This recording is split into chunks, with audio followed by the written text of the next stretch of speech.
दोस्तों नमस्कार और आप देख रहे हैं न्यूज़ बकेट में आपका स्वागत है। नगर निकाय चुनाव की सुगबुगाहट लगातार तेजी रुख पकड़ लिया है और जिस तरीके से बनारस प्रधानमंत्री नरेंद्र मोदी का सांसदीय क्षेत्र है और यहाँ पे तमाम राजनीतिक पार्टी अपनी पार्टी को जिताने के लिए अपने पार्षदों को अपने संगठन को मजबूत करने में लगी है। और सीधे तौर पे चलते हैं, समाजवादी पार्टी के नेता हैं और वो जिस तरीके से काफ़ी संघर्ष करते हैं और सीधे तौर पे चलते हैं कि इस बार का माहौल क्या रहेगा बनारस का। इस बार किस तरीके से रणनीति आप लोग करने जा रहे हैं समाजवादी पार्टी को लेकर? पूरे देश में बेरोजगारी, भ्रष्टाचार, अन्याय के खिलाफ जनता में आक्रोश है और इस बार जनता जो है समाजवादी पार्टी को पूरे उत्तर प्रदेश में वोट करने जा रही है नगर निगम चुनाव में।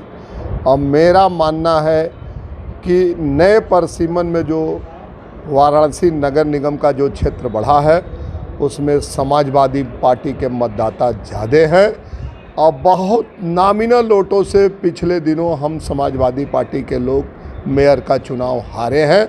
मेरा ये मानना है कि इस बार समाजवादी पार्टी का महापौर भी चुनाव जीतेगा और कम से कम 50 सीट समाजवादी पार्टी के पार्षद भी चुनाव जीतने जा रहे हैं। देखा जाता है कि बड़े पैमाने पे यहाँ पे दूसरा स्थान होता है पार्षदों का, लेकिन मेयर पे कब्जा नहीं हो पाते हैं लोग।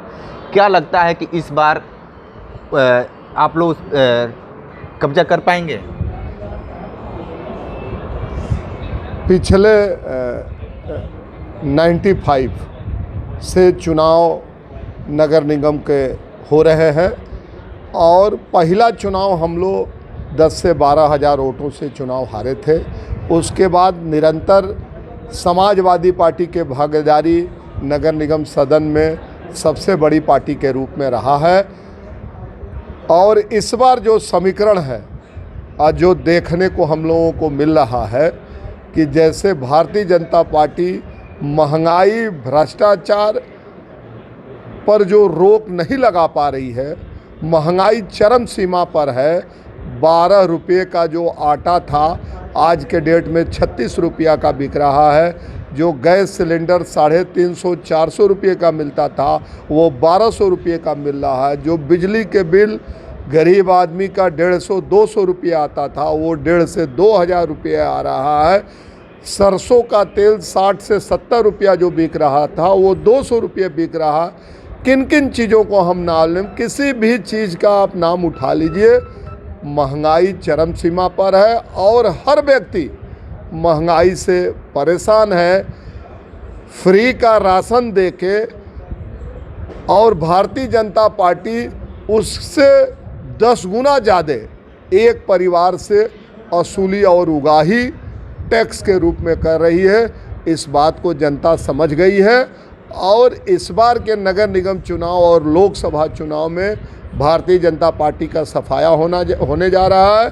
और उत्तर प्रदेश में सबसे बड़ी पार्टी समाजवादी पार्टी लोकसभा में रहेगी और नगर निगम के चुनाव में समाजवादी पार्टी सबसे बड़ी पार्टी रहेगी और भारतीय जनता पार्टी को नगर निगम वाराणसी में महापौर और सभासद के चुनाव में चुनाव हराने समाजवादी पार्टी जा रही है।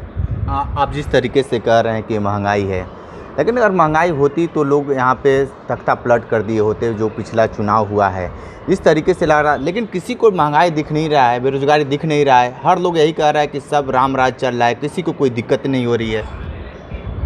देखिए, भारतीय जनता पार्टी के लोग लच्छेदार भाषण, सुंदर बात, सुंदर फोटो और सुंदर प्रचार प्रसार दिखा के जनता को बहकाने और बरगलाने का काम कर रहा है।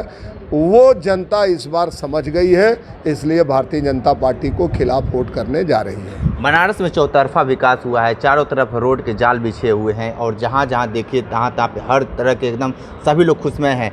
आपको लगता नहीं कि इस बार बहुत कुछ कर नहीं पाएंगे? माननीय राष्ट्रीय अध्यक्ष जी अखिलेश यादव जी प्रदेश के मुख्यमंत्री थे और पूरे प्रदेश में विकास और नई नई योजनाओं को जो लागू अखिलेश यादव ने किया, लेकिन उसके बावजूद भी भारतीय जनता पार्टी के लोग बरगला के वोट लेने का काम किए। इस बार जनता इस बात को समझ गई है कि अखिलेश यादव जैसा नेता न पूरे देश में है और न प्रदेश में है। तो क्या लगता है कि यहाँ पे प्रधानमंत्री नरेंद्र मोदी जब चुनाव आता है तो प्रचार करने आते हैं, आपकी पार्टी कितनी मजबूती के साथ इस बार चुनाव मैदान में आ रही है? अभी विधानसभा का चुनाव हुआ था, आप आंकड़े उठा के देख लीजिए। शहर के तीनों विधानसभा में भारतीय जनता पार्टी के खिलाफ Samajwadi Party neck to neck चुनाव लड़ी है। और उसके बाद जो 4.5 लाख मतदाता अभी गांव देहात के 85 गांव के जो जुड़े हैं, उसमें समाजवादी पार्टी के मतदाता ज़्यादा हैं। ये दोनों जोड़ देने के बाद समाजवादी पार्टी नगर निगम वाराणसी में चुनाव जीतने जा रही है। 100 वार्ड हैं, कितने वार्ड जीतने का आप चैलेंज कर रहे हैं? अब मेरा मानना है कि कम से कम 50 वार्ड समाजवादी पार्टी जीतेगी। तो आप देखिए कि ये समाजवादी पार्टी के नेता हैं ओम प्रकाश सिंह हैं, जिस तरीके से ये ठप्पा लगा दिए कि 50 सीट। देखना दिलचस्प होगा कि आने वाले वक्त में समाजवादी पार्टी का क्या अस्तित्व रहता है। ग्राउंड जीरो से रिपोर्ट कर रहे थे, हमारे साथ बने रहिए न्यूज़ बकेट के साथ। हमें दीजिए इजाजत, नमस्कार। पेश है न्यूज बकेट हिंदी मासिक पत्रिका। पढ़ें इस महीने की पूरी खबर विस्तार से हमारे न्यूज बकेट की मैगजीन में। हमारी ई मैगजीन को मुफ्त में पढ़ने के लिए अभी लॉगिन करें www.newsbucket.in पर। इसके अलावा रोज की ताज़ा खबरों के लिए हमारे YouTube चैनल को तुरंत सब्सक्राइब करें।